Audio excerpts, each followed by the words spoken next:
Thanks for tuning in to the Vintage Cinema Review. On today's episode, we're covering the 1985 classic, The Breakfast Club. Yeah, this was a fun one to do with everybody. It's fun to I think we talk about why it's called The Breakfast Club, which I thought was an interesting little tidbit. Yeah, we talk about all kinds of things. You know, when you grow up, your heart dies. Everyone in high school, which is by far and away anyone's most memorable years, you know, everyone feels like an outsider or they feel alone in some way. Yet this is a great movie that shows how everyone can just come together. Like everybody's hurting, but everybody can still come together. For sure. Much like the podcast, we were all different, yet we were one. All one, yeah. And this one is definitely a classic from the 80s, and everybody knows that song, Don't You Forget About Me, and hear a lot about that and all the other cool facts on The Breakfast Club from 1985.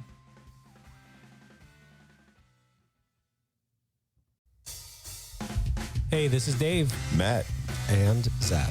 And welcome to the Vintage Cinema Review, where every week we review some of our favorite films from the past. Hey, there ain't no late fees here. Silence is golden. And be kind. Rewind.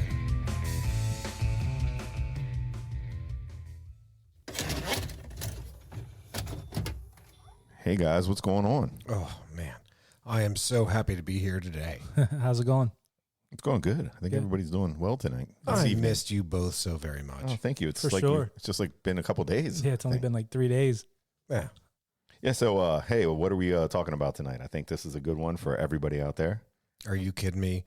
This is arguably one of the best ones for all of them out there. I think arguably they all are the best ones for some people to argue. I agree with that. Point. For me, this one's special. Looking back, I have a lot of fond memories of watching this.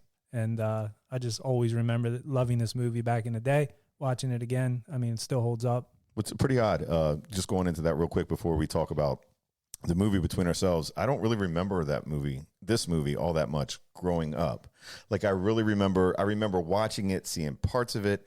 I don't remember sitting down and actually taking the movie in as I did the last night sitting there watching it. It took me years later to absolutely saying what Matt is saying. It took me years later to watch this movie and for it to really sink in. In fact, I would wholeheartedly admit that it is thanks to this movie that I am as nostalgic as I am about my formative years. Yeah, but this movie, it came out when we were probably like, 10 years old. And watching it in high school when you could kind of compare yourself to the characters in the movie and always just kind of remember which one of these guys would be me or which girl would be that girl, you know, kind of looking around and the people we went to high school with and like, that's that person. And I think with those 5 characters, you could almost find somebody that you could match up with and like, it kind of reminds me of this, you know, this person or that person. But I think that's cool you got a chance to do that because like I said, just seeing this, I don't recall any of that. So I don't think I actually sat and really watch this movie. Like I see pieces of it. Mm-hmm. I know the part with, Judd Nelson at the end with the fist up, right? Stuff like that I remember. And some of the dance scene, but there was other stuff in here. Like when they got down to like the meat and potatoes, like the actual script, there was stuff that I completely missed. We were 8, maybe 9 years old when this movie came out. Right. So let's all keep that in perspective too. Mm-hmm. We didn't know anything about this, and for damn sure we weren't exposed to it until later in life. Are they a different generation than us, or were they around? They're around our age, but now I have an older brother. Remember that? He's 5 years older than me. True. So I was exposed to a lot of movies through him, but I remember watching this as a teenager. Did you guys not watch it like in high school? Did you not see it till later, or?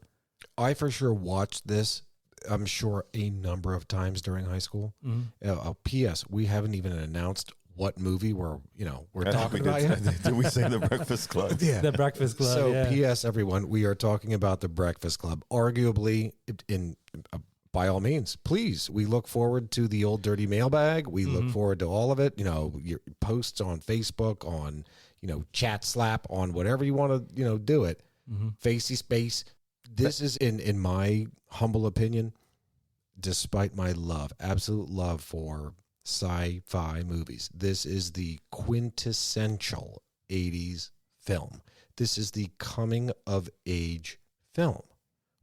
Without question, this film addresses so much. And I don't care what decade it is. I really don't. This film hits it on every point. I agree. So why don't we get into it? But first, let's get this other stuff out of the way because, you know, they want to know budget and all that stuff. And then we'll get into this, start talking about it. Zap will take us through the script, Matt with the synopsis, and let's get this going. So Breakfast Club, 1985. The actual release date on this in LA, it released February 7th, 1985. And then worldwide, maybe I'd say. I don't know if it was worldwide, but February 15th, 1985. Running time on this was 97 minutes. Directed by John Hughes, once again. Written by John Hughes. Produced by Ned Tannen and John Hughes. Budget on this was $1 million. Yep. And box office, you ready for this? $51.5 million. God dang. Yeah. No, Jesus, that is a man. There is absolutely no fruit out there No. that you could squeeze to get more juice out of this kind of film. You're talking thousands of percents of return.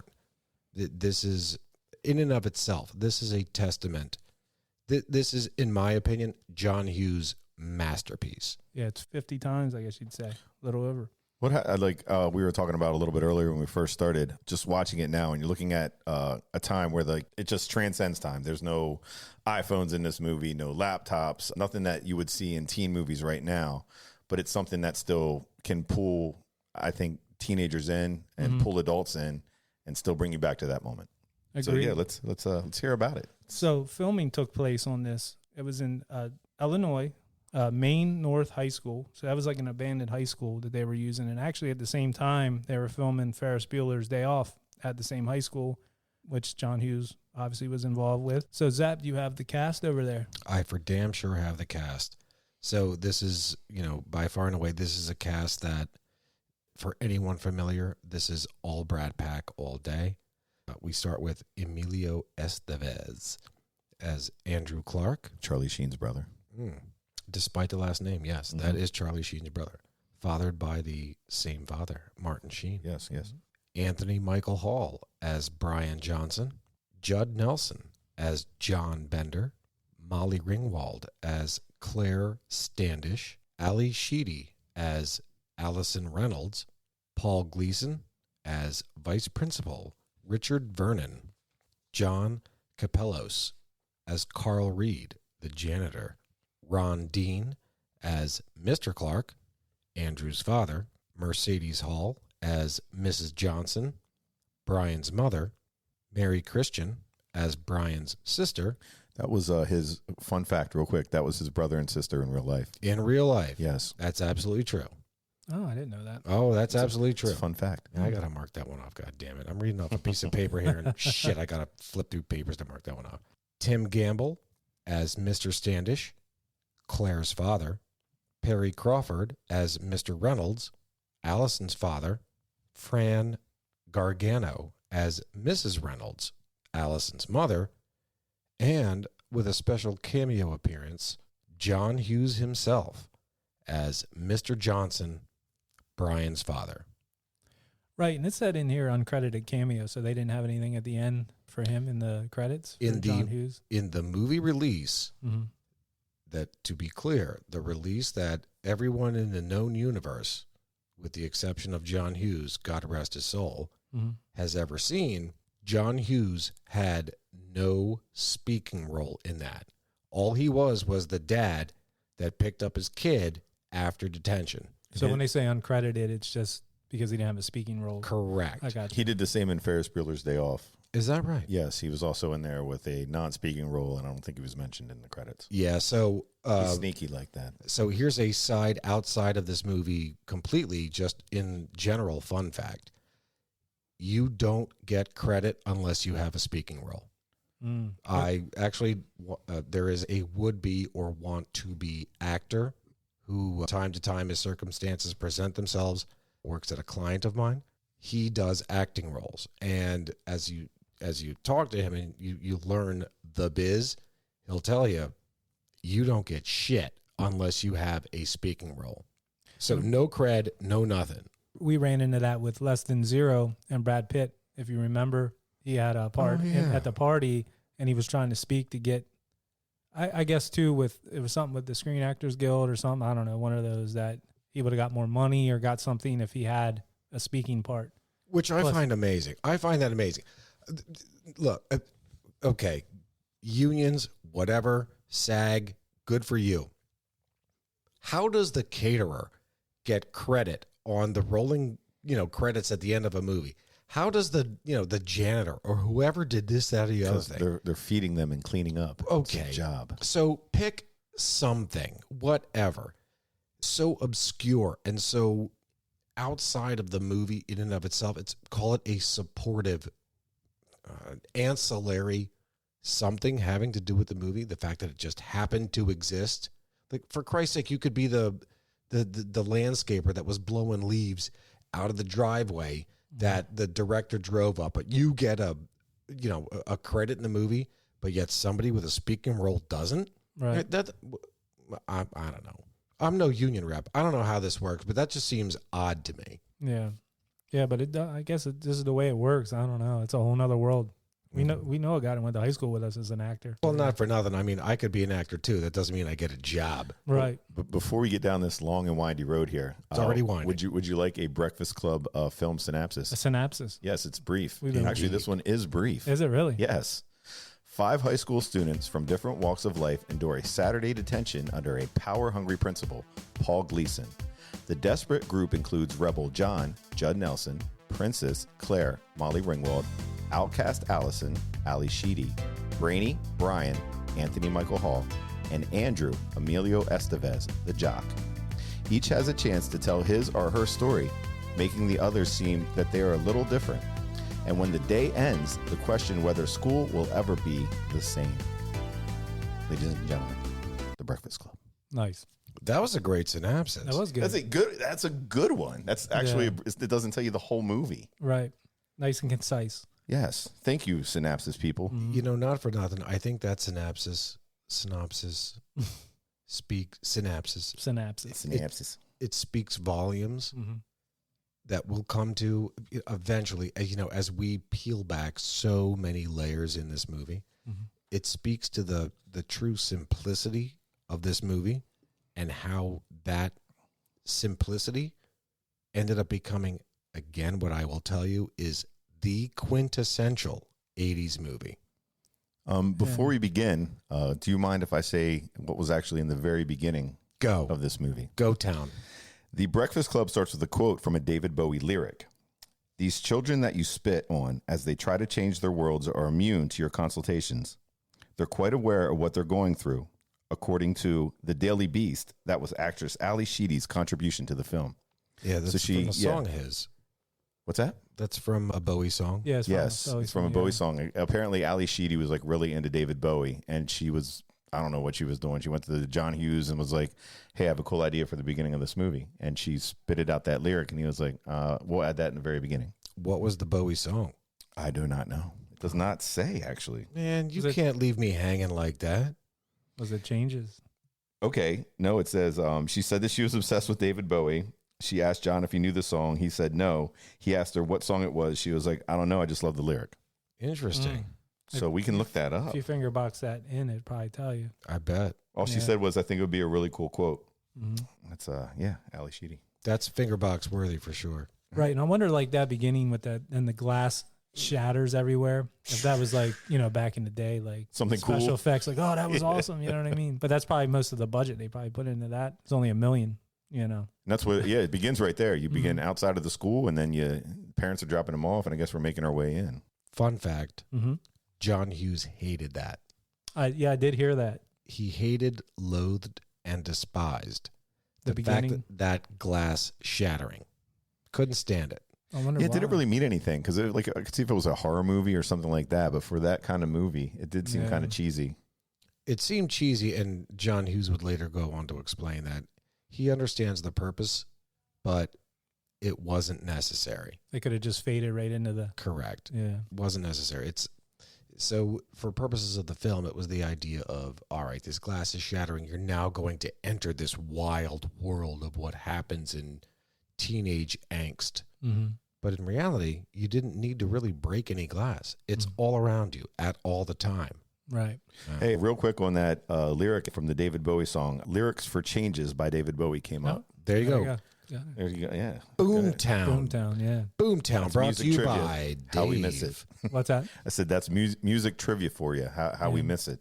I actually just got a David Bowie greatest hits on vinyl Very down nice. in Lidditz. Ooh, vinyl. Lidditz, Ooh. PA, which we were talking about, a very nice town here in PA. Lit Tits. Lit Tits, yeah. But so that's why I was in my head thinking about that in that song. So Zap, you have kind of a walkthrough, I guess you would say. Walk us through. I guess, but I'm for damn sure it's going to take both of you to stop me with this walkthrough as we go. Okay. I for sure hope, dare I say, know that all of us have something to say as this movie progresses.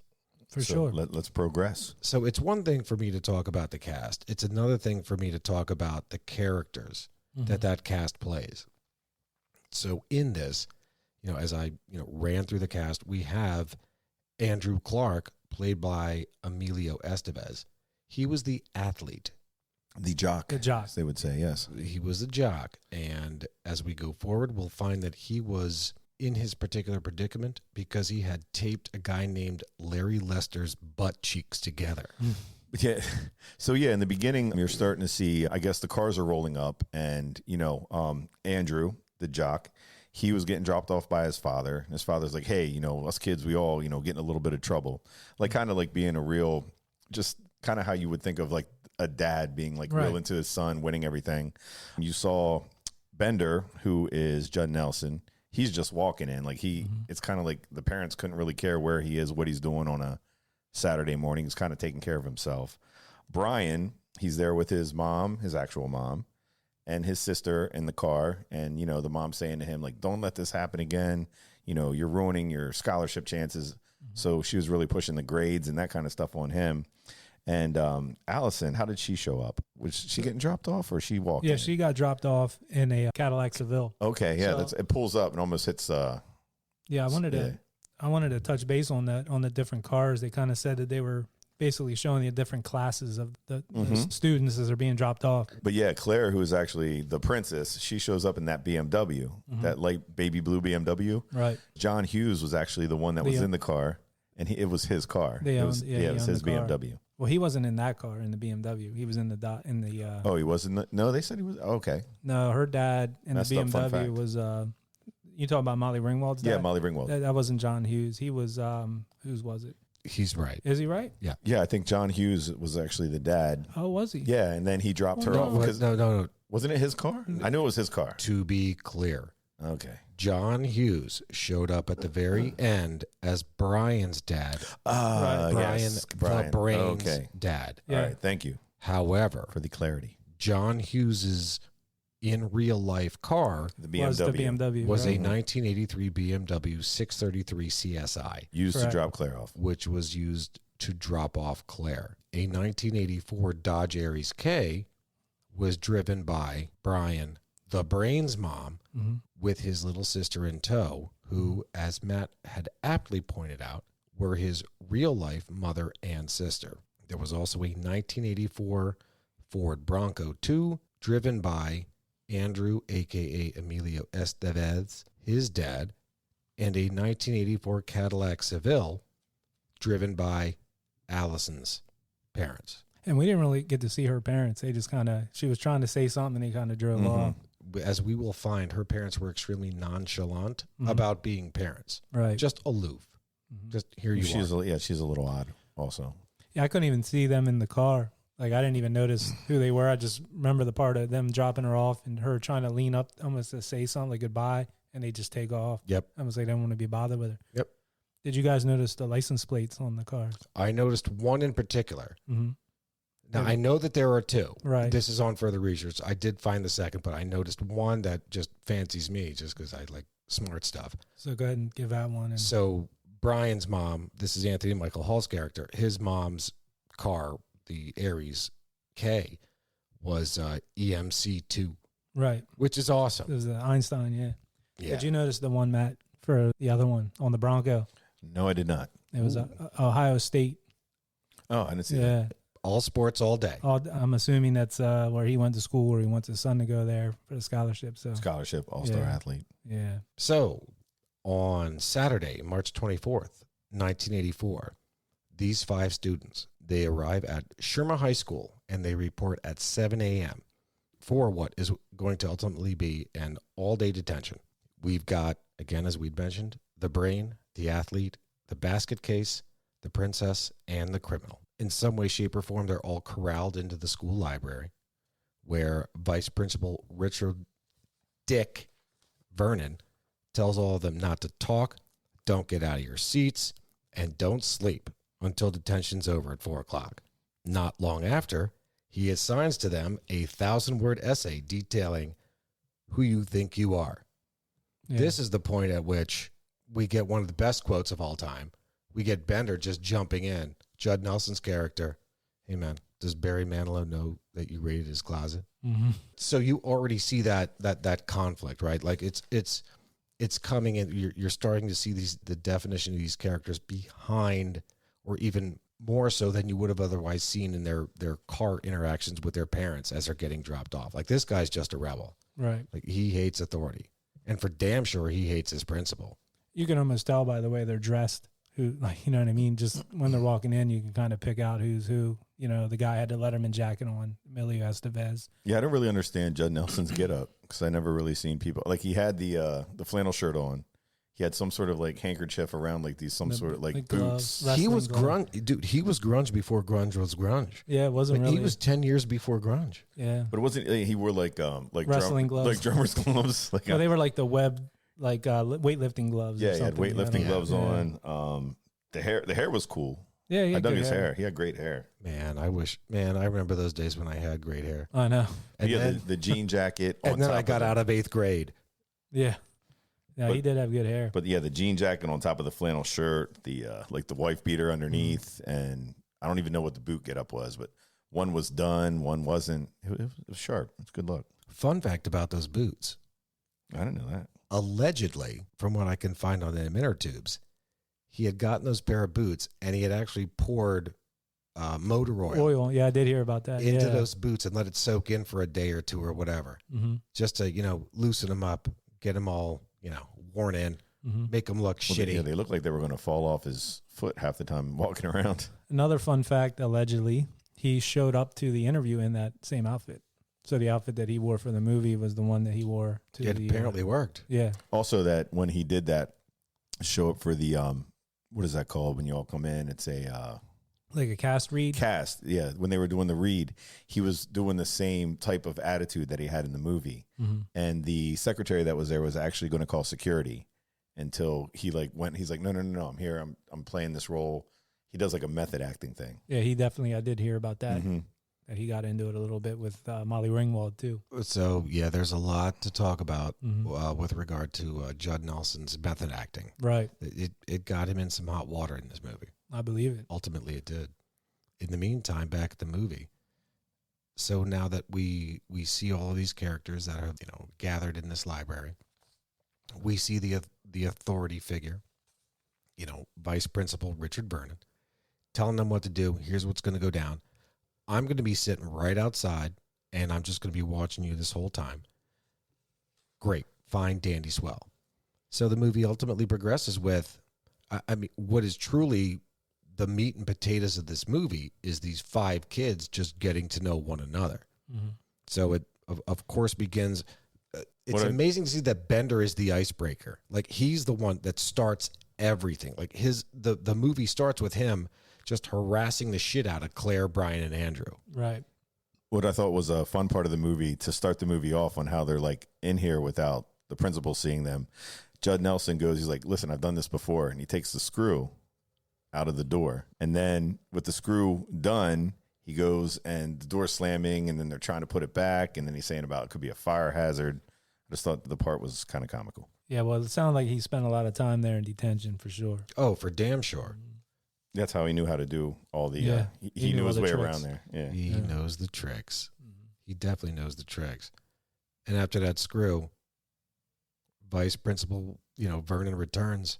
And after a very heated exchange, Bender gets 2 months worth of Saturday detentions.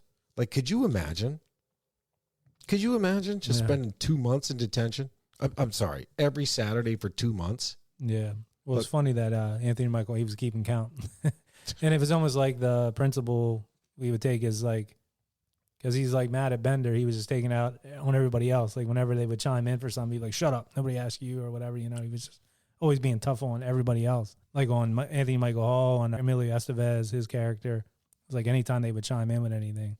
This guy was just a ball buster. Mm-hmm. That's all he was. I think they were actually just acting like kids would act in that situation. And like, yeah, the principal he was just miserable. And that's why he was taking everything in his life out on these kids. Right. Matt makes a very good point that ultimately happens. And it's, there's a come to Jesus moment between, principal and janitor later on. Yeah. That really explains exactly what Matt had just said. Mm-hmm. Like, this guy's just an asshole. He's just pissed at life. Dude, I'm sorry you have this job being a principal, but this is what you're doing. This is what you signed up for. Yeah. You got to deal with it.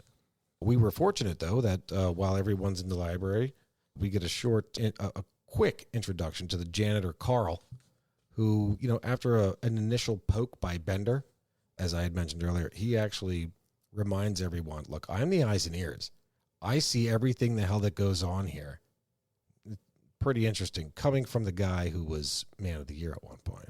Yeah. What I thought was a cool part in that also is the interaction between him and Brian, who I think Brian just seemed like a just chill, kind kid.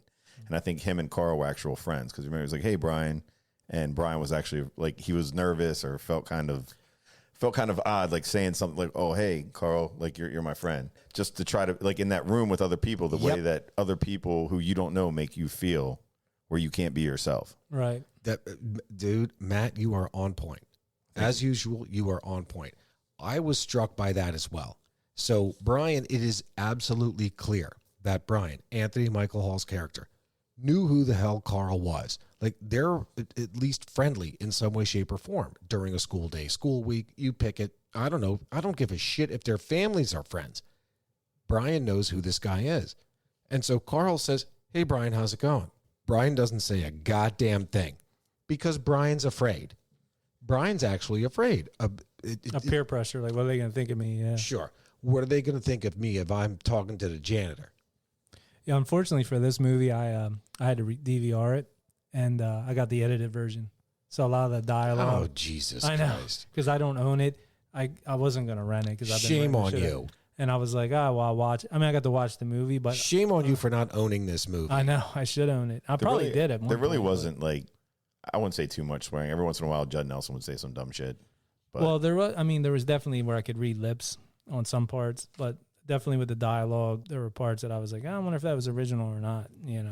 A real quick fun fact that they said Anthony Michael Hall was 16 when they were doing this movie, and Ali Sheedy and Molly Ringwald thought he was like so cute they would call him Milk and Cookies because he was such like a good kid. That was like a nickname for him. Yeah, but which he played like a really kind kid. Despite the fact that Anthony Michael Hall hated cookies, or either hated cookies or he couldn't drink milk, like he was lactose intolerant. Oh wow! I know him and Molly Ringwald, I guess, had a relationship after this movie. When they were older. Was it him or was it Ali Sheedy? It was Molly Ringwald and Anthony Michael Hall. Shortly after this, I think, or right after, because they were I think they were both 16. I have to look at the ages. And yeah, she was 16 and he was 16. Ali Sheedy was 23. So he would have been. Yep. Nope. Yeah. It was Molly Ringwald. Yeah. They were both 16 at the time. So ultimately, and I mean, here we go. I mean, so here's truly the crux of this movie, because again, 90% of this movie is shot in this one room. So as time passes, they're all just losing their minds. As they get to know one another, and they learn to somehow, it could be by virtue of sarcasm, just by virtue of how they interact, just how kids talk, they start to get along with one another, right? They're creating this dialogue amongst themselves that, and you learn ultimately that despite their backgrounds, they're still all the same age, wink, wink, in the movie, and they're still all high school kids. So they somehow find a way to get along. A fun part of this movie, it's kind of a fun fact, but just the part that always stood out to me. I do remember this from being younger, like when I was a teenager. but not really, like I said, watching the movie. Ali Sheedy was like a really good artist, and she was bored and just drawing this picture. And she goes to her hair and starts shaking it. Yeah. And it looks like her dandruff is like making snow on this like scene that she drew.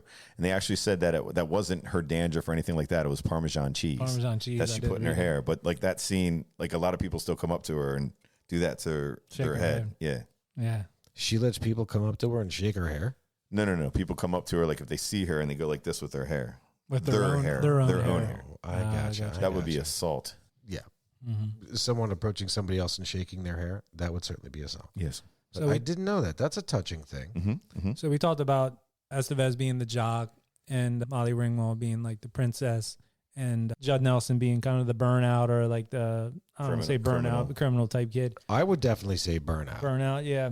And then, so Ali Sheedy, would you call that like the goth girl or what would you call her? Like just alternative type? Like, I don't know, like back in 1985, what was that? We have this luxury. The three of us have this luxury of having gone to high school 10 years later. That's when it was called goth, I guess. I would agree with that. I would call her the goth girl. So for sure. She's listening to The Cure and she's silent. She's to herself. She is no one does what I do. Like I'm not a jock. I'm not a brain guy. I'm not a, whatever girl. I'm not, a cheerleader. I'm not a rich girl. I'm not anything like that. I'm just into my own thing. Yeah. I would definitely consider her from our age, the goth girl. The goth girl. I think then at the time of this movie, she was considered a weirdo just because she didn't talk to anybody. She didn't have any friends. Nobody understood her. She was into art, maybe music, and they just considered her a weirdo. Okay. They didn't really have a term for it back there. Basket case, I think is what they say. Her. Yeah. Okay. Makes sense. Well, despite their differences, they all learned to get along pretty well. I mean, at one point, the five of them sneak out of the library to go find Bender's marijuana stash. Now, would you consider that them like getting along, or just that they were just so bored and that was the only other people, like when you're kids, that's the only other people they had to play with? So they're like I don't think they really got to know each other yet. I think they were still like exploring, trying to feel each other out. But I think it was one of those things where it's like, this kid's doing something. I'm tired of sitting here being, what is almost that? Like a bump on a log. That's fair. Like you see somebody doing something, you're like, you know what? Hell with that. I'm going to get up and do the same shit because I can't sit here any longer. No, I can dig that. I can definitely dig that. That's kind of like how I felt about it. Like I don't think they were actually becoming close or anything at that time. I just think it was the one kid that they're like, I know he's going to get in trouble, so we might as well join along. Makes sense. That was cool though when they're out exploring and doing their thing. Where you're stuck with somebody, almost like a Stockholm syndrome, where you're stuck in there with them, you can't get away, and you end up kind of liking them. Then I guess because you just you're stuck there for hours, which was only 8 hours, but it was weird to watch. Not weird to watch, but watching it, you could see as he makes comments, they smirk, and where they're starting to maybe like him a little bit, or you could definitely notice that happening. So they go looking for the weed. They go running for the weed. And after they get there, in order to allow everybody else to get back to the library undetected, Bender takes one for the team. And this is where I think like there's got to be something they're doing that they're really realizing that camaraderie amongst themselves. Yeah. Again, despite their differences and despite the idea of, look, man, I'm stuck for 8 or 9 hours in a room with these people where I'm just watching the seconds tick by. I want something to do. Something is clicking amongst them just to gather them together and go off and do it. And again, here we are. Bender says, you know what, for whatever. I know that the vice principal's onto us. I'm going to get his attention, and you guys run off back to the library. So he runs off, singing, I want to be an airborne ranger, banging on lockers, blah, blah, blah, blah, blah. Of course, the other four make their way back to the library.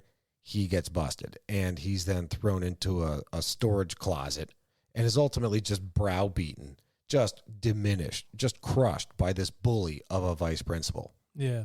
So I went to Catholic school. The two of you went to Catholic school. I've been in detention.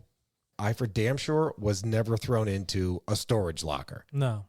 I've had detention in grade school. I don't remember. Was there detention in high school? Yeah. I can promise you that. There definitely was. I was there. But not on a Saturday that I remember. Yeah. No, you're not putting the teachers aren't going through all that. Detention in high school was 1 hour after school. And I would do that right before I went to football. Right. Oh yeah, there was. Yeah, I do remember. I had it a few times, For but like not doing homework or something like that, or just for whatever, stupid. talking English. Depending on what the teacher was, it would be Look, man, you could get detention for the easiest things, the real easiest things. right. I got detention one time. The true story. I got detention one time for losing my pen and or pencil in the hallway on my way to class, and I didn't have something to, a writing implement. I'm sorry, I lost it. What do you mean you lost it? Are you making fun of me? Are you making fun of me? Detention. No, I swear to God, I'm not making fun of you. I lost my pen. Yeah, No, you're getting detention. didn't matter. Well, also that part you're talking about where they went, if you remember, Andrew, Emilio Estevez's character, him and Bender were like, let's go this way, let's go this way. And they went with what Emilio said. And that's where they should have just listened to Judd Nelson's character. That's what Molly Ringwald said. She was like, why don't we just listen to Bender? Right. He was right. And none of them were going to listen to him. And if you they just thought he was going to get him in trouble. And if you think about it, why wouldn't you? Who spends probably the most time like wandering those hallways is probably Bender's character, because he's probably never in class and just always in detention, walking around. So, and I think that's the reason why he did the whole airborne ranger and running around like a nut, is because he was like, I'm always in trouble anyway. These are kind of good kids from what I feel. Yep. right. I'll eat this one for you guys. And then that's when they were like, he didn't have to do that. We all could have gotten in trouble. Right. And they were like, he's not so bad. He's just like the rest of us. It's true. Absolutely true. He took one for the team. Mm-hmm, mm-hmm. So despite his browbeaten and being locked in a storage closet, he ultimately escapes, and he makes his way to the library by crawling through the ceiling panels. Yes, a quick fun fact on that. I don't know if you have it or not. Go town. It is the naked blonde joke that he was saying. Did anybody catch on to that? I did, but he never finished it. Is this the one with the salami and the poodle? Yes, a naked blonde walks into a bar carrying a poodle under one arm and a 2-foot salami under the other, he said. She lays the poodle on the table. The bartender says, I don't suppose you're needing a drink. The lady says, but the joke gets cut because he falls through the ceiling. Right. They said that was something that he didn't have. It wasn't a joke he ever heard. He was just saying random things. Of course, this is what Judd Nelson is saying now. Right. And he never had a punchline for it. And he just started saying, because he knew he was going to go through the what is that? The drop ceiling. Yeah. Drop ceiling. So he dropped through the drop ceiling, and there was never an end to that joke. So I was wondering. I thought maybe he had that complete joke. No, I always wondered what debated. it was. Still debated until this day. Somebody should have finished it. A comedian could have came up with something. Yep. Somebody witty, could finish that. No, he's got nothing. They say people on Reddit are trying to solve it to this Right. day. So if you check Reddit out, I guess they have some stuff on it. If we waste enough time and then cut the time in between, I'm sure that the three of us could figure out some kind of punchline to that. Yeah, I think so. But in the meantime, as Matt had said, I came across that same fun fact, and that was, in fact, an ad-libbed just line. He knew how long it would take for him to walk from point X to point Y and where he was going to fall through the ceiling. He knew exactly when that was going to happen, knowing full well there was no punchline. That's cool. Yeah, pretty smart guy. He was what's that? He was engrossed with that. What's that thing we were talking about when you really get into the role? Method acting. Method actor. Yeah, he was way into his own method. So Bender finds his way back to the library, makes his way there. Oh, like nothing happened. Oh, I just wanted to drop in, see how you guys are doing. Ultimately finds his way to hide under Claire's legs, under her desk that she's sitting at. That's why, the principal comes busting in. He's That's like, what was the noise? Who covers for him? What was that noise? When Vern comes in to investigate the noise.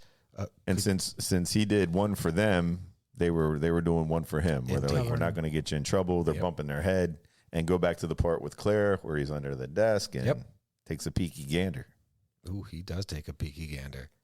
But yet, as Matt had clearly, alluded, nobody busts him. He's just hanging out. In the meantime, in exchange for all of that, this lends itself to what I believe was all of them ultimately getting along.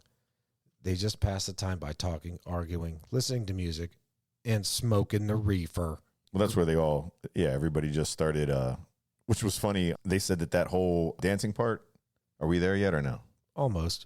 All right, go ahead with your part that you were going to. I mean, it's not much. I mean, it's really just more details to the idea of, gradually, everybody opens up and they just reveal their secrets and their poor relationships with their parents and everything that they feel has to do with teenage angst, et cetera, et cetera. So I guess it's kind of part of it. Like, this is the party scene where this is the thing where everybody's getting along.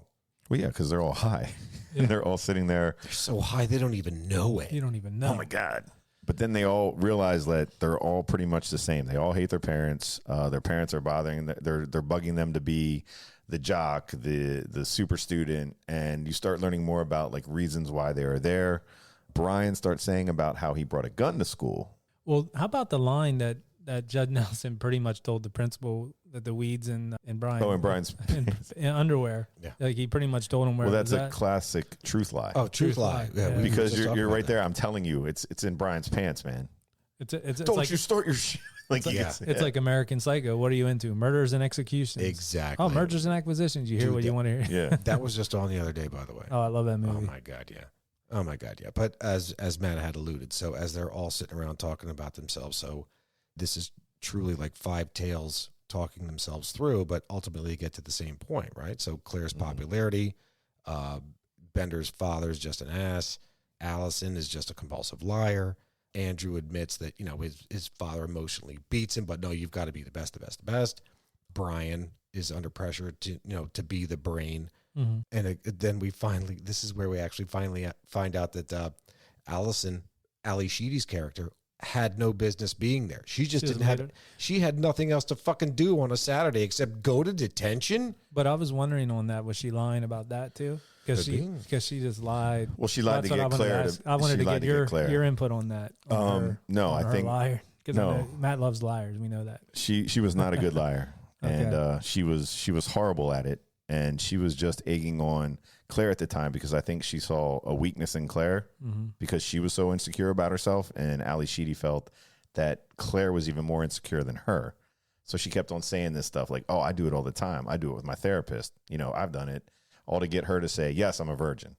And that was like, she broke her. And then she's realizing, I think she's pointing out to Claire that I'm stronger than you in some ways, that you think you're better than all of us. Because she was saying she had detention. Claire had detention for shopping. She skipped class yes. To go shopping. Is that what it was? Okay. Mm-hmm. And Ali Sheedy's character, Allison, was there because she had nothing else to do. Judd Nelson was there because... what was his reason? He pulled a fire alarm. That's what on Friday. He said and then the principal was saying to him, like, that's real funny, like pulling a fire alarm. That's a real funny thing. Like it's causing people like running out. Somebody could have got hurt. And then Brian that's the part that I was like, I didn't remember that part. He's like, I brought a gun to school. How did you not remember that? I didn't remember that. I didn't part. really remember that either Thank from you. being a kid. Like when I say kid, I was a teenager. But for some reason, that part didn't stick out to me. But maybe because if all of that stuff with Columbine and all that would have happened, it would have been more of like say I watched that after Columbine. Sure. I'm sure it would have stuck out more to me. But I think at that time, I didn't really think much about guns in schools. Now, not our school specifically, but I know there was a school near ours that kids used to show up all the time with guns in their. They were hunters and stuff. Sure. And they'd be parked in the parking lot with guns in in their pickup trucks. So there's a couple of things going on right now that I would love to pin, but why bother? I'm just going to go at it right now. Go for it. Yeah. So it is interesting, very interesting to hear your perspective, Dave, on like if I saw this after Columbine, I think of somebody taking a gun to school. Right. It would have. And how shocking and oh my God, it's so horrible. Brian was in Anthony Michael Hall's character. He was in detention because he took, to be clear, a flare gun. A flare gun. I thought we were going to make him wait a little bit for that one. Somebody might have forgot that. A flare gun that went off in his locker that you actually saw at the very beginning when they're scrolling through lockers and noose hanging in the picture of Man of the Year. All burned up. You saw a burned up locker. This is what happens when a dumbass kid takes a flare gun to school because, oh, life is so hard and I can't keep up with school. I'm going to at least allege or scare people into thinking that I'm going to commit suicide by shooting a flare gun into myself. Okay, fine. Whatever that story might be. I always looked at that when I saw this movie, let's say in the 90s. Before Columbine, before any of that shit, I thought of that as what a dumbass. Right. Just what a dumbass.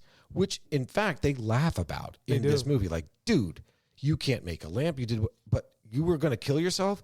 Of all things, you chose to use a flare gun? Okay. Well, he was saying about pressure, and he was talking about the flare gun. But the part that stood out to me, like I didn't remember it as I was saying, and I was looking at this kid sitting there. I was like, he brought a gun to school and he got detention. Yeah. I was like, is this an 80s thing? Yeah. I was like, You got to stay in school? And then when he finally said the flare gun, I was like, makes sense. Indeed. But I was watching, it was one of them parts where you're like, wait, what did he say? But honestly, do you think he would have gotten more? Oh, you would have been arrested. If you brought a gun to school in the 80s? Yes. I don't 110%. know. I don't know. So, and I'll take that back to what Dave was talking about a relatively local, at least for damn sure, right down the road from me school, which only recently held state championships, state football championships. Yes. I can tell you that there were dudes that were 10 years our junior that were for damn sure driving pickup trucks with shotgun racks in the back of their pickups. Hey man, I was hunting this morning. I hunt for a living. I live in a very, rural area. This is what I do. If I see something or do whatever I do, I always have a gun in the back of my truck. That's just the way it goes.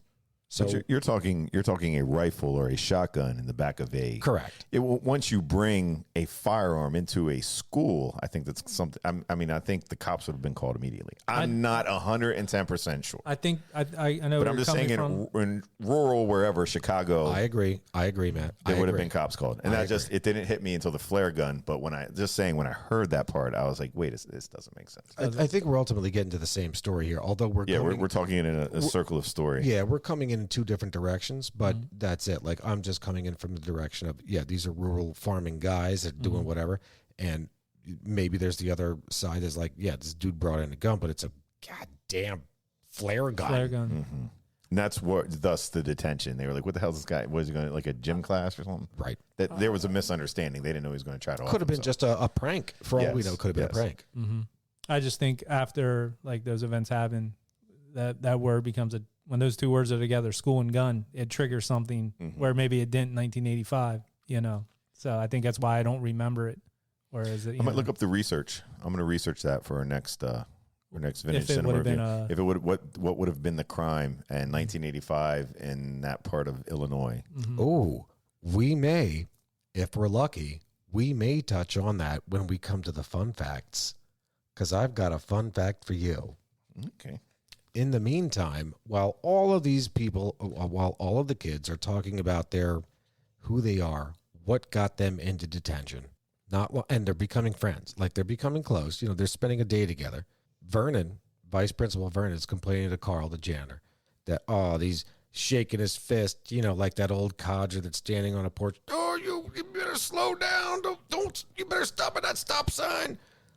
Well, the reason that came about that part is because he was downstairs looking at the files. Kids today are less respectful than they were. Yeah, when he started teaching. But Carl saw him looking at the files in the basement. Yeah, whose file was he reading? Do you know that part? He was reading Judd Nelson's. Yeah, Bender's. Okay, because the name he said it wasn't Bender. But that was his last name, correct? That was, Bender's last name, but the name he said when he was looking at a file, it was a name I didn't recognize. That's why I didn't know whose file he was reading. I'm sorry. I'm on Team Matt on this one. I thought he was just looking at Bender's file the whole time. Because I thought he said something like another name. And he did. That's why I think he did that to throw him off. Yes, to cause a distraction. I'm looking at Judy Smith's file. Yeah, because he started No. This is before, it back in. This is before the guy even came in the room. He was talking to himself, looking at the file. Oh, okay. I didn't notice that part. I just saw when Carl came in where he was like, "Oh, this is Judith Chachowski or something." He's like, "Yeah, don't worry about that." This sounds like an opportunity for an old dirty basement mailbag drop. Mailbag. Doop doop. What was Principal Vernon, Vice Principal Vernon, looking at and talking about and talking to himself while he is assumed to be looking at Bender's student file? Okay. Ooh, another part about that with the principal that stood out to me was when he was saying to Judd Nelson, he was like, "I make $31,000 a year as vice principal, and everyone in here respects me." So he's making $31,000 as vice principal in Chicago in 1985.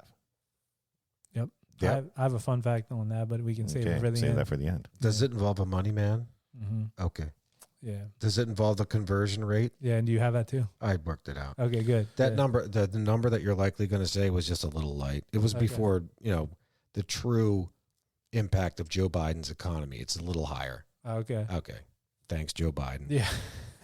In the meantime, You did this. So while what's his name, Vice Principal Vernon's looking through this file. Yeah, him and Carl down there Carl having a catches couple him. brews. Carl catches him. Hey man, what are you doing? Let's have a beer. Ultimately, Carl, the eyes and ears of the school as the janitor, really convinces him, not convinces him, but at least, says to him, like, dude, you're the old man. You're the frigid, frozen in time, things the way it used to be maybe back in the 60s or 70s. But this is as Carl blackmails him for the $50. Yeah, this is where, you are the one that's changed, not the students. Right. The students are going to continue to grow. That's what they do. Between freshman and senior year, I promise you, you're going to change. You, sir, have been frozen in time. So maybe you are the one at fault. It gives one an interesting perspective. Mm-hmm. That whole scene, made me think a lot when they were talking in there. Yeah. And I thought a lot about how I view the world now and how I thought my dad did back then. Yep. And when he was my age and just how, So that did make me think a lot. This whole movie makes me think a lot. Mm-hmm. It really does, man. No, we all get older, and then we're all afraid that we're going to turn into our parents. Especially, I don't know. I sometimes with my kids, I find myself saying stuff that I thought, like, man, I would never say that. Or if you see somebody outside, like at the mall. I mean, when malls used to be malls, but now you would go like some of the bigger malls, and you see some of these kids. You're like, what the hell's that kid wearing? Yeah, like that's what I'm saying.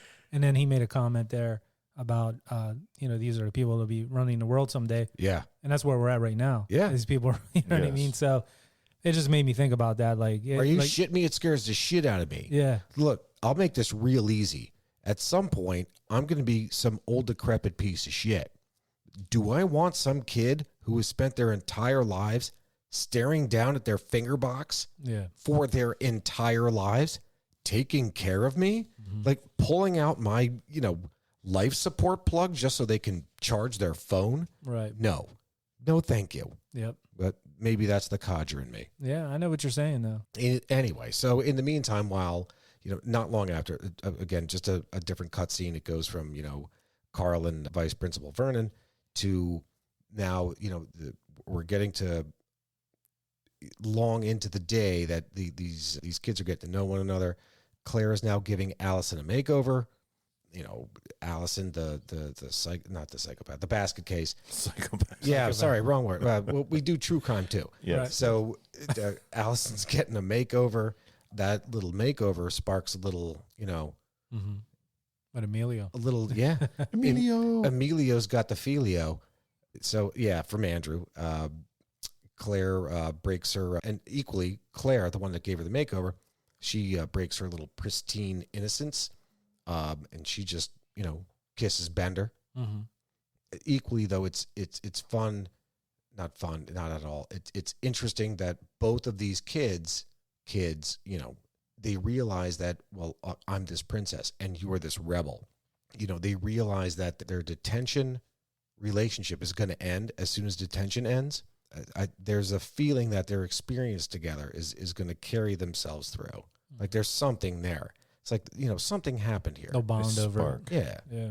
Anyway, so as the detention nears its end, the whole of the group, just basically bullies onto Brian, the brain. It says, look, man, you just do us all a favor. We're all going to write one essay, and you're going to be the one to write it. essay. Yeah, exactly. Exactly. And this is all while, John returns to Bender returns to the storage closet. Like, so Vernon would just think he never left. Well, the one essay, like they were saying that it was pretty much Brian just being the only one that actually was going to do the essay anyway. All the rest of them were kind of like, screw that. I'm not taking the time to even write anything on paper. Yep. So he was like, well, that's what they told us to do, because he was the good kid. He just wanted to make the principal happy. Well, Molly Ringwald's the one that kind of tried to talk him into it. And it just takes me back to high school, because she was supposed to be the popular girl. And she's batting her eyelashes at him. Oh, why don't you just? And it takes you back to, like, remember when you get your license and you can girl asks you for a ride home, and it's because you can drive now, and it's maybe one of the prettier girls. oh, could you drop me off? Could you drive me home? And you're like, yeah, you barely have enough gas to get yourself home, but I'll do whatever you say. Yeah, you It's just not fall even. It's also like you had a girlfriend, and then your girlfriend would get like all 5 of her friends to ask you for a ride home, Yeah. like right after school, and you'd be like, "Man, I got time before practice. Yeah. I can get you Right. out past Lingelstown." You will make a way. Right. You will cover 4 zip codes Yes. and go through whatever kind of money you might have in your pocket. just to make it happen. Yeah, some lip gloss and eye batten. There's power Get in you that. every time. There's power in that. I mean, you know what I mean? It just it took me about like, oh yeah, there it is. Like, she's just using that, basically her power over him, and he did fall for it then, right? Well, he did say earlier also in the movie that he did have sex with her when Judd was talking to him. Remember? What? He goes, Judd Nelson is sitting there talking to Anthony Michael Hall. They're all high. And he looks over. He's like, man, who you doing it with? And he looks over. He's like that. Oh, really? He makes that move. You guys did see that part? No, I thought he actually admitted to being a virgin in this one. No. He goes and he says, and that's when he does say, he's like, no, I didn't say that. She's like, why are you being such an ass? Like, why would you say that? She's like, we never even. I didn't catch that part. No, that's when they were high. It must have been edited out. I don't know the copy I saw. The non-bought version. Also, back to that part, he did that weird science thing with almost a very similar He Yeah, when he was with high. the shades on. Yeah, Yeah. so He's he started going Richard Pryor. Yeah. He really did. And then he ended up using that old jazzy style, Yeah. voice. Like, he ain't even got a license, Lisa. Yeah. He Yes, took that that part. to Weird science. Weird Science, yep. Yes. So Brian writes the essay, which, while it was told to be 1,000 words, how many words was it? I'm not It sure. wasn't 1,000. I know that. If it's what he read at the end. Anyone? Anyone? Bueller. 96. Is that what it It was? was 96 words. Was that a fun fact? That is a fun fact. Oh, Nice. great. That's cool. Brought to you by Zap. After all of that, everything is dropped off. The essays left for Vice Principal Vernon to read after they leave. At the end of it, of course, here comes the pinnacle ending. All of these students, all of these new friends, essentially, are parting ways. Allison, all made up, thanks to Claire, rips Andrew's state championship patch from his jacket to keep While they were doing the smoochy poo. while they were doing the smoochy poo. What was up with the smoochy poos, like right in front of the parents' car? Yeah, A the parents little, were sitting there, just yeah. that was just a little peck on the neck to wet the tip. Yeah. But the whole part, I remember being that age. Like I want to like Yeah, I'm you gonna drop your try to hide girlfriend. it. You drop your girlfriend off or whatever, or like they're there, like they just met these people and they're there like Right. making out. Their parents are like sitting there in the car. They just hop in, they take off. Dude, I got stories for you about that one. That I don't know if I can share on the air, but Matt, you are so right. Like, look, there's just some things you just don't do in front of In parents. front of the parents. you that's- just don't do out of respect. It's like, what the? Keep your hands and lips off of me, woman. Well, I mean, there always are those parents. Devil, woman. Well, so there are those. There parents. are those parents And that be that like, was- I'd rather have him stay in my house. That's Yeah. right. That Yeah. was one of the stories I'll tell you off the air, and I will share that with you off the air. Nice. But yeah, I just that was odd to see. I was like, maybe in the public schools, but Which yeah. it's true. It's so I true. didn't see that. Like even after a movie, like I'd give my girlfriend like a hug and like Yeah, just shake hands. yeah, high fives. Yeah. See, the dad's always there at the door, like Waiting on you. Yeah. yeah. Yeah, it's like the greeting somebody at Thanksgiving or Christmas. It's like, oh, how nice to see you. Okay, goodbye. Yeah.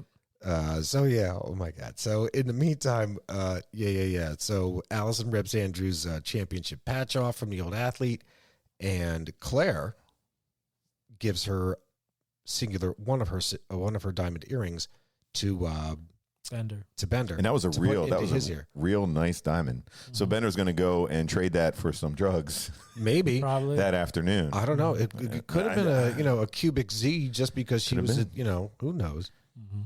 Anyway, so Vernon reads the essay. So after all of this exchange, Vice Principal Vernon reads the essay.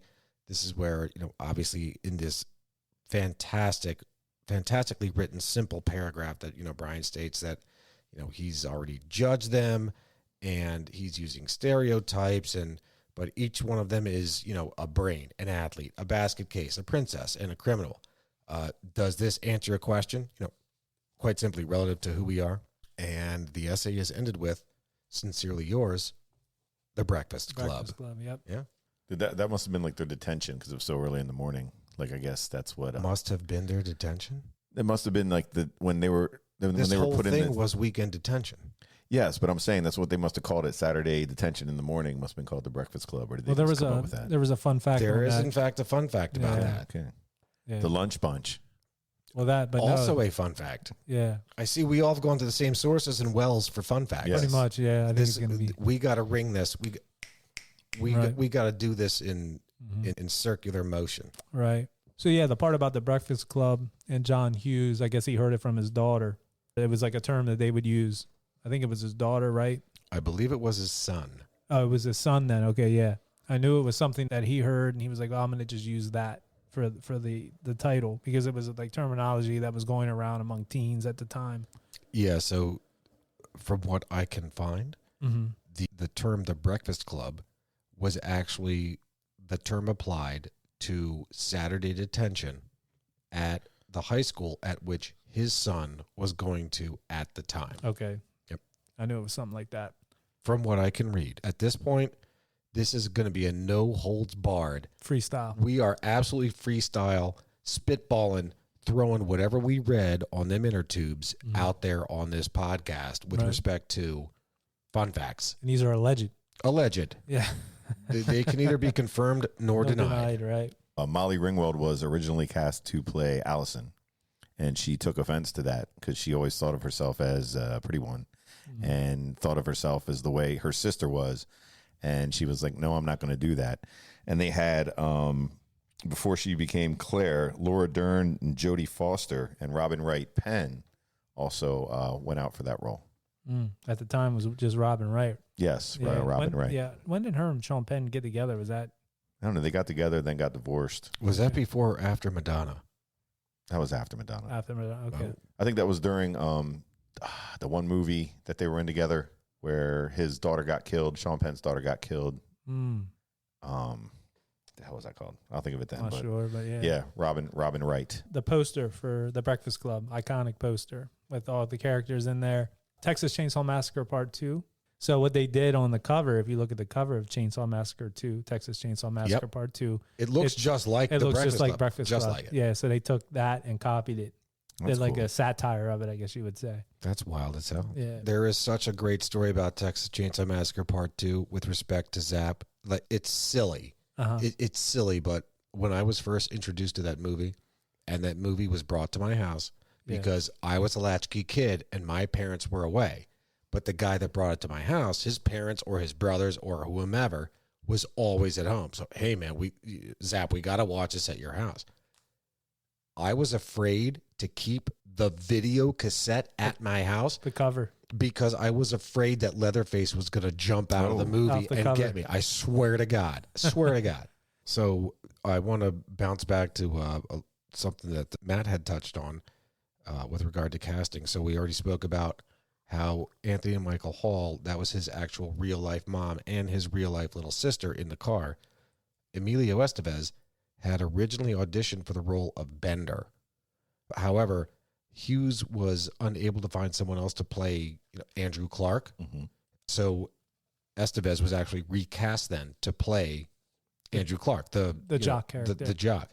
If Hughes couldn't get Emilio Estevez to play Andrew Clark, should this have gone through, he was actually considering auditioning Michael J. Fox, Jim Carrey, Tom Cruise, Matthew Broderick, or Rob Lowe. Rob Lowe, yeah, Yep. I did hear that. Was Cusack on that also? That is Cusack was for Bender. Bender. Bender, Okay. yeah. That is Bender. Mhm. Which, I mean, if we want to talk about that, so the last role to actually be cast was Bender. Bender, yes. So they had everyone else lined up except Bender. Sean Penn was actually offered and turned it down.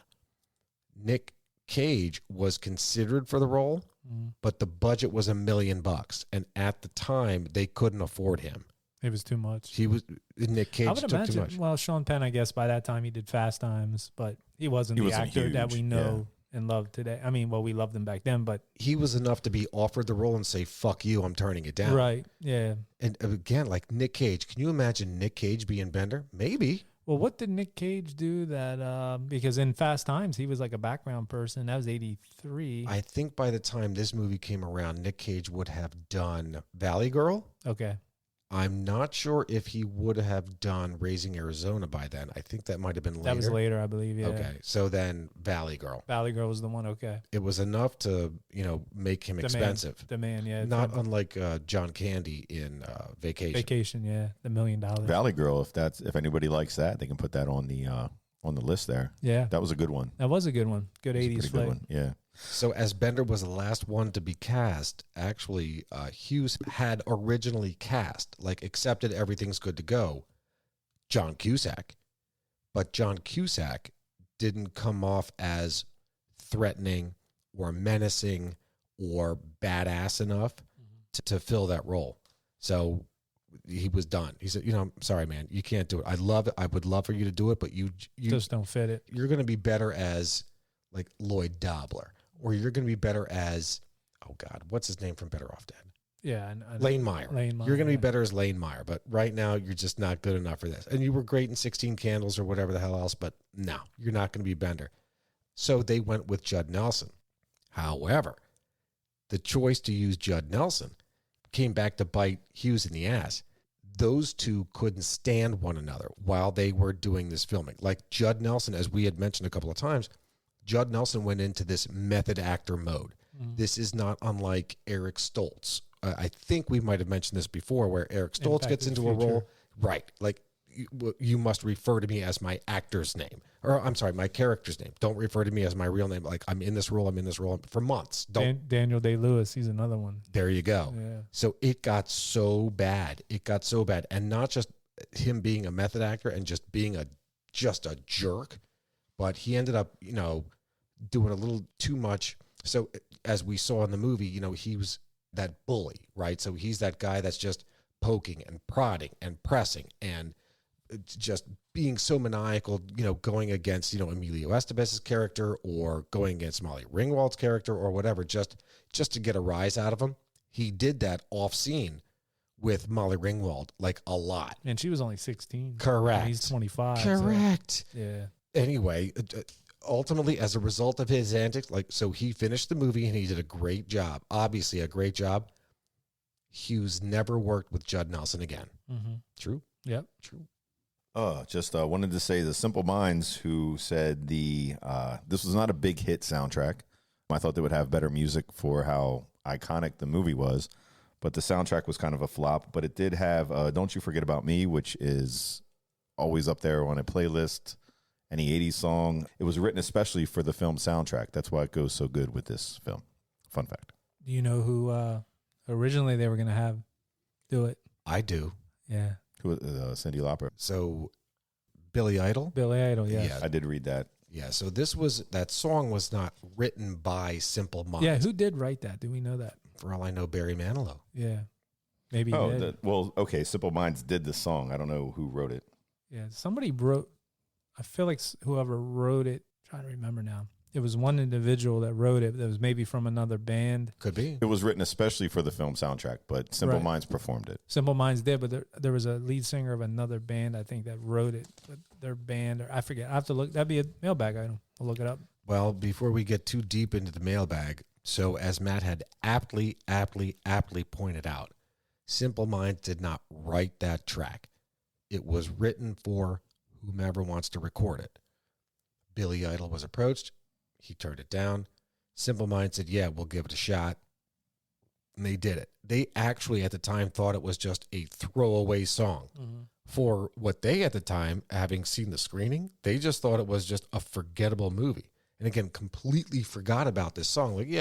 They're British, right?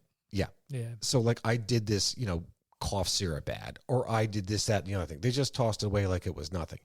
They didn't remember having anything to do with this track until the movie came out, and all of a sudden, bam, number one, and by far and away, as Matt had also said, by far and away, their number one most memorable song. I would challenge anyone, name me one, if not two at best. If you can get past one, name me a second song by Simple Minds, other than, Don't You Forget About Me. Also, fun fact about that track, that la la la la la la la la la la, that was actually a placeholder by the singer Just till he was thinking of lyrics or something. until he could come up with lyrics to fill in the gap. He just put that in there. And after it was recorded, they said, you know what? Fuck it. That sounds actually kind of good. Leave it in. Again, here's what we hear decades upon decades later. Like, it's that. Like, could you imagine that song with actual lyrics in its place instead of la, la, la, la, la? You hear that a lot about songs, but... Actually, it was written and composed by producer Keith Forsey and Steve Schiff. Boomtown. Okay, so Guitarist and songwriters from the Nina Hagen Band. Finger Yeah. boxing. New wave pop. Okay, there we go. But that's not a band that I thought it was somebody that was like maybe a recognizable name. I mean, maybe people know that name. I don't.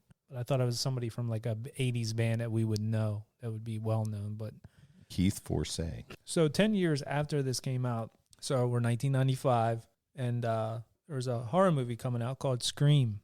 And Molly Ringwald was offered that part that Nev Campbell ended up playing. And the Cindy Prescott part, which was the main role. She turned it down because she felt she didn't want to be that 27, 28-year-old playing an 18-year-old. But here come to find Nev Campbell and all them. They were all in their 20s anyhow. I mean, it's not like, you know. It's like Beverly Hills 90210 all over again. Right.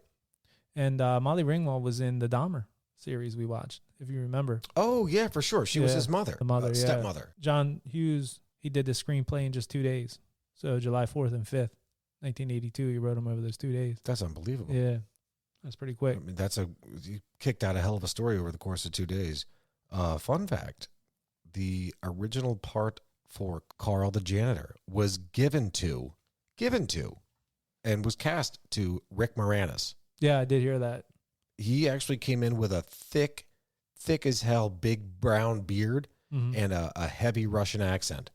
But, you know, because he had applied a little bit too much, you know, creative thought into that, the differences were just too much. Like, dude, you're throwing too much at this movie. This shouldn't be this complex. Right. And he got the boot. So how about the scene that wasn't in the movie with the gym teacher? Did you guys have anything about that? I saw a bunch of that, and I got lost. There was so many different roles that were supposed to have been there that ended up not being there. I just couldn't. I just couldn't. Yeah, there was supposedly a whole nother scene with a gym teacher. Karen Lee Hopkins, there was a character named Robin she was cast as, and she was a gym teacher who was giving advice to the teens. But I guess after one day of filming, they decided to take it out, according to this source here. But I don't know, but maybe that's something to do. We talked earlier about there was a 2.5 hour cut of this movie. 2.5 hours seems a lot. That I don't know we'll ever see, because it was John Hughes is the only one that has it, I guess. That's that right. Cut of it, and you know. I mean, look, if we want to go down that road, I'll just blow through this one really quickly. The original movie was 150 minutes, so that's, you know, there's your 2.5 hours. And according to an interview, obviously before he died, Hughes had mentioned that he was the only one with a complete copy of the 2.5 hour movie. He'd mentioned so many of those cutscenes, so beyond the addition of so many different staffers, like this teacher, that teacher, the social studies teacher, this, that, and the other thing. Some of the scenes include, you know, a thing where Carl, the janitor, predicts where the 5 kids will be in 30 years. Where he says, like, Bender will have killed himself. Claire will have had, you know, 2 boob jobs and a facelift. Brian will have become very successful, but will have died of a heart attack due to the stress of his high-paying job. Allison will ultimately be a great poet, but no one will care. And Andrew, the jock, will marry a gorgeous airline stewardess who will ultimately become fat after having kids. There was a scene where John Bender was supposed to be driven in by his dad in a rusty tow truck. So when the other 4 arrived by car and he's walking in, he was actually supposed to be driven in a rusty tow truck and have a brief fight with his dad before his dad drives off. And then as his dad's driving off, his dad actually tosses a brown bagged lunch and yelling, "Hey, you're a waste of lunch meat." Yeah, because Bender didn't have a lunch. No, in fact, Bender did not show up with a lunch. Yeah. Let's see. Oh, there's a scene where, again, this is the cut version, alleged. The scene where Andrew and Allison are walking to get sodas is extended to a point where Allison actually pulls out a pack of cigarettes and smokes a cigarette. After getting a soda, Bender shakes his can violently and places it amongst the 5 of them to see who gets the rigged one. Allison ends up getting it, but she opens it in such a fashion that the soda just flows right into her mouth. Oh, wow. Just little subtleties. What do you guys think happens on Monday when they all return back to school? I wonder. Yeah. I don't know, like, if they talk to each other. Well, the one thing I remember from seeing this movie when I saw it at a younger age, not quite in high school yet, is that the beginning of the movie, I remember thinking, and I don't know why I remember thinking this, probably when I was maybe, say, 12 or 13, I saw this, that the Jock and Molly Ringwald are going to be together, and Bender and the Ali Sheedy character are going to be together. In my head, I remember thinking that couple-wise, those two are going to hook up, and it ended up flip-flopping. And I remember as a kid not really thinking about how opposites attract. So that part of it, like, I think when they went back to school, those two obviously those 4, I should say, are probably in relationships, I would think. And then how they treat Anthony Michael Hall, I don't know. I mean, I would think that they bonded like we talked about. So you don't think like they would just give each other a nod? Because like think about it. You think Judd Nelson and Claire, whose dad's driving a Beamer. Different clicks. You think she's going to be in with her group of 5, 6 little friends walking down the hallway, going up and giving Judd Nelson a big kiss in the hallway? I don't see it happening. I don't know. I mean, I don't know. I guess we would have found that out if they would ever did a Well, they wanted to do a sequel, I heard, but that got nixed. But I think that when you look at that, they at the time where they were at, they did what they had to do, I think, to survive in detention. I think that they had some sparks and stuff like that. But when it comes out to going back into the school, I think they're completely different people, different upbringings. I don't think it's just like one of those happy endings where even like Allison and what was the jock's name? Andrew, like those two too, like she doesn't even talk to anybody. He's like, his friends are going to make like, he's going to say something like, oh, I'm just doing it to like bang this chick. Like, you know what I mean? I don't know. I don't see the happiness in this movie. Just how it struck me. Yeah. I don't know. That's a good question though. Like you wonder, like if they would have, Are we looking back to, what was it, The Outsiders? Like when they got back to school, that girl ignored them, but that was a different time and different, A different time. I mean, in the 80s, I would think be rougher than the 60s. In the 60s, I don't know. Just because of how people perceive you. And going through high school, it's like one of those things, like you think you're in a clique, but are you a jock just because you play a sport? Are you a stoner because you hang out with some bands? Are you like a nerd because you're not hanging with the 5 or 6 people that people consider popular? I just think this movie brings a lot of that stuff back, and you kind of think to yourself, and you're like, what does happen on Monday? Yep. Good question. It's a good question. Yeah. This movie touches on so many things. I mean, you see social classes, which is in and of itself evidenced from the gate, right? When you see the pull up. Exactly, Matt. When you see the 4 cars pull up, as we had discussed, that in and of itself discusses social classes. Then you also see social control. You see kids that are wanting to grow up and come into their own and do whatever, and yet you see their parents yelling at them or not yelling at them or not giving a shit. And then they come into this detention thing with this vice principal who's just an asshole, just a bully. And he even picks on the classes in there. He's kinder to the other ones. He did to Judd Nelson, just because you're poor, you come from trash, I'm going to treat you like that because I can. And nobody's going to do anything to me because nobody likes you because you're just trash. Yeah. Mm-hmm. And Judd Nelson also, he says, oh, don't even talk about my friends like that. But does he even have any friends either? Indeed. I thought he treated them all kind of like shit, like in detention. But that's what I was saying earlier. Like he was kind of taking shit out on the other kids. Like he wasn't really nice to any of them, I didn't think. But I could see where Bender was really getting under his skin.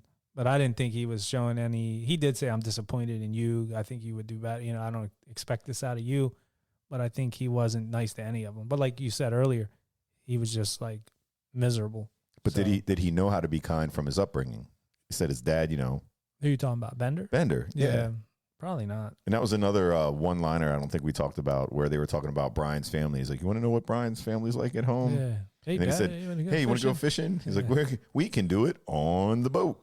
But yeah, I think it's such a good story for in the library. The library is great. They're all getting together. They smoke weed. They're having fun. I mean, they're dancing. They're doing their thing. But when school starts, how are they going to be? One quick fun fact about that library, They built that, the library in that actual school they were filming was too small. So that library we see in the movie is a set that they had built.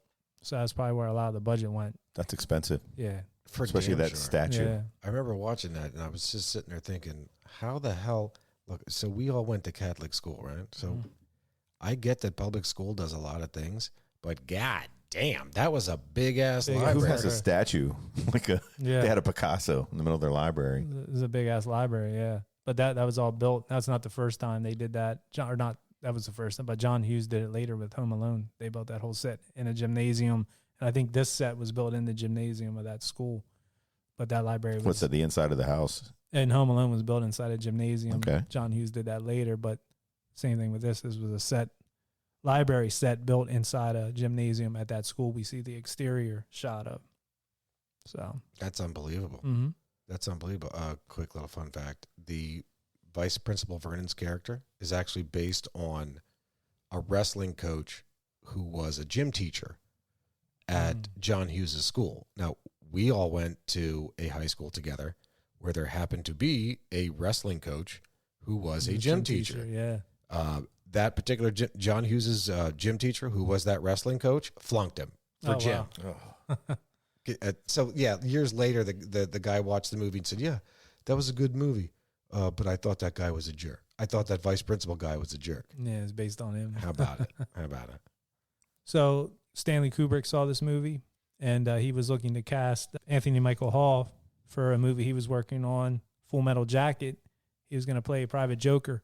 He wanted him for that part. He would have been good on that. He really liked his. That's amazing. He really liked his performance in this movie, and after months of negotiating, Hall turned it down. Though he didn't want to do it, which I'm surprised. I would have loved to. I mean, I think I was an actor of Kubrick at the time was a well established. You know what I mean? He had already did The Shining and Clockwork Orange in 2001. I Yeah. think what already came out. But yeah, they couldn't get the negotiation done, and he turned it down. That's a shame. Yeah. So, when they're scrolling through in the beginning and they're going over the lockers and you see the Man of the Year stuff and you see specifically the one thing that's, graffitied, it's I don't like Mondays. Mm-hmm. So that I don't like Mondays was actually done on purpose. It refers to a school shooting that happened that happened in 1979. Oh, wow. It was committed at the time 17-year-old Brenda Spencer. So Brenda Spencer's father, this is great. Not great, but it is serendipitous because we also do How old was this girl? true crime podcasts. This was, I don't know her name, or I'm sorry, I don't know her age, but I'm sorry, 16-year-old. 16. Okay, Yeah, 16. Wow. Yeah, 16 years old, Brenda Spencer. Her father had given a rifle to her for Christmas in 1978. And on January 29th, 1979, she used her new rifle to shoot 10 kids and staff at Cleveland Elementary School in San Diego, California. Wow. Now, the school was right across the street from her house where she just sat during this whole thing. She just opened up the window, took her rifle that she had gotten a month earlier and was just firing. Yeah. For like a Christmas gift or something. Or Correct. Her dad gave it to her for Christmas. So she killed the school's principal and one of the janitors and ended up injuring 8 kids. After the whole incident, 6 hours later, she was apprehended by the police. And when the police asked her why she did it, her response was just simply, "I don't like Mondays."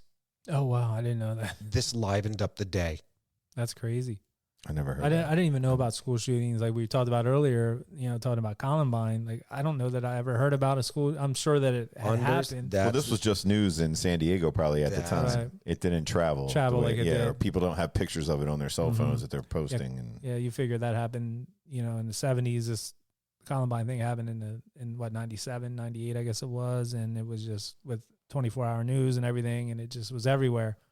And that's crazy, though. The one had never known that. Everything you guys just said is everything I would have said. Yeah. It's not like it never happened before. Right. I didn't even think about that. oh yeah, there's probably a lot more than that. All you got to do is look. So It's sad. Look through the microfiche. yeah. We know that Carl's face was the Man of the Year face. Breakfast Club was shot at the same time Ferris Bueller's Day Off was shot. Right. For damn sure that happened at the same time. The filming took place at Maine North High School in Illinois, which had been closed in 81 and is actually now a police station. So that school is now. Oh, so when they went to film that there, it was just empty. It was empty. Okay. There were no kids running around, but it certainly was a school. Now, another fun fact, at that same location, when Bender is leaving and he's walking at the end of the movie, when Bender is leaving and he's walking across the football field, that football field is now a condominium complex. Oh, yeah. Very nice. I did hear that football field wasn't the same school, correct? That they filmed at. Correct. Right. Okay. Yep. Yeah. Which that scene, like the ending part over that field, is one of the main things that I remember people still do with the Breakfast Club is the pump. Yeah, the pump. The fist pump, which was ad-libbed, I think. Bam. Thank you, Matt. That Boomtown, that was in fact completely ad-lib. He was just supposed to walk off in the sunset. I didn't know that. But they shot it, hey, do something, do whatever. Right. And they stuck with the fist bumping or the fist popping into the air. And that's done in like sitcoms. They did it in the Bumblebee movie. They do it in all kinds of things. I did hear that. I don't have it written down here, but I did either read or hear something, and this is allegedly that Judd Nelson and I think a couple of the other actors in this, that much like Fast Times at Ridgemont High, they had them go back to high school and kind of infiltrate. And Judd Nelson actually made a lot of friends. And I mean, obviously you're 20. I'd be cool too. I'm 25. He bought him beer and stuff like that. Is that what it was? Yeah. Yeah. So I thought that was pretty cool. It's pretty wild. Yeah. So he didn't just buy them beer. So when he got there, when he was trying to make friends with these kids and do whatever, like, hey man, I've got a fake ID. Mm-hmm. At the time, this guy's 25 years old. It's not really a fake ID. This is his actual ID. But of course, I got this fake ID. And so when these friends, wink, wink friends he would make at this high school that he was infiltrating to, try to gain some knowledge as to, what is current high school like? What does it feel like? When they would drop him off at home, they dropped him off at a fucking hotel where he was staying because he was an actor. And when he was, dude, we're dropping you off at a hotel. Why are you at a hotel? My dad's in jail. Oh, that's what he would say. Like, dude, so he completely came off as this rebel. And they bought it, and it worked. Speaking of that, the switchblade that he has in that movie, he actually carried as just a regular course of business. Oh, like I carry a pistol in my pocket at all times. I carry a pocket knife on me, like at all times. Mm-hmm. That's just a regular thing. He did that too. He just carried a knife on him at all times, and he just pulled it out in the middle of that scene. Yeah, I remember that part. Because he said, "I'll kill you." Because Emilio Estevez's character was like a lot stronger. Took him down to the ground, and then he's like, "You don't want to get in this with me." He's like, "I'll kill you," and that's where he did the part you talked about, the switchblade. It's interesting. Quick switchblade knife, dude. It's interesting you should say that. So as kids, we of course go through grade school, high school, whatever, and whoever wants to be more intimidating is going to be the guy that uses ultimately, the strongest phrase. The thing that's going to shut you down or scare you the most. You know what I mean? Like, how this back and forth goes. So when I heard as a kid, I remember just watching this the other day, when I hear things like, there's going to be 2 hits, me hitting you and you hitting the floor. As a kid, again, I was never exposed to the Breakfast Club until... Yeah, didn't he use that one? Wasn't that one of... Yeah, well, that was the line. thing. And so I remember kids... my age, let's say back in the mid 80s, that would say that when you saw a playground, or not playground, but whatever, recess or something, a little something, in grade school, that, wow, man, that guy's so tough. How did he get that phrase, man? He is so tough. Mm-hmm. No, lo and behold, he heard that from a movie. A movie that I wouldn't see until years later. Mm-hmm. That's what I heard on the bus was that from the movie that we mentioned earlier with Roddy Piper was the some of the ass kissing and bubble gum, and I'm all out of bubble gum. Yep. I remember hearing that on the bus as a kid, and it still was one of the things I was like, that's the coolest freaking line I've ever heard. Yeah. So I guess that's pretty much it for the fun facts. So many fun facts. Yeah. So many fun facts. I mean, we could be here forever. We don't want to, but definitely a good movie. In closing, I mean, I enjoyed it, loved it as a kid. Just watched it again. I was edited. I'd like to see the uncut, but I really enjoyed it. I'm glad whoever picked it, I don't remember, put it on the poll. I'm glad we had to do it. You guys got anything else in closing? Matt? No, I just would like to see what would happen on a Monday, what happened with these characters. Something I think about. I enjoyed the movie a lot when I watched it just recently. I really don't remember just little parts from growing up, but a great movie. I don't know. There's something really special about this movie to me. Like I've said it before, I'll say it again. Like this was, in my opinion, and remains in my opinion, the quintessential 80s movie. There's something about this movie that, you know, a social thing that's involved is like a moral, if for lack of a better word, a moral development. I mean, if you think about it, you know, high school for all of us. Now, the three of us had this luxury of going to a Catholic school where you really get that feeling of family and camaraderie and all of that good stuff.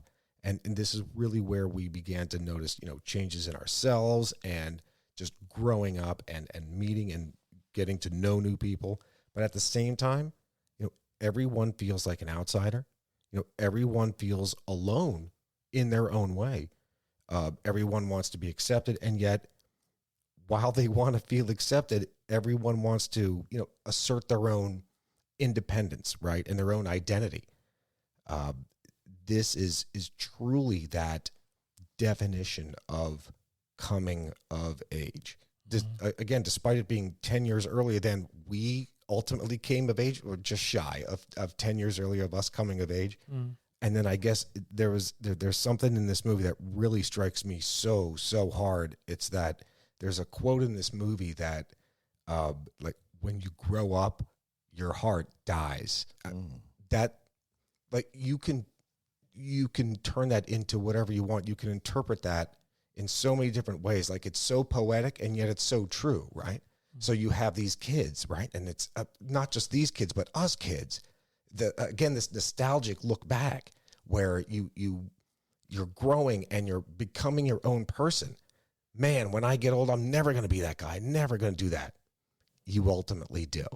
Like life is just such a consistent number of forks in the road. It's just decision after decision after decision after decision that just takes you down to ultimately what you become. And it's, God, just to look back and to see that and to hear that one quote, that again, that when you grow up, your heart dies. It does. Like, you just make so many sacrifices for so many different reasons.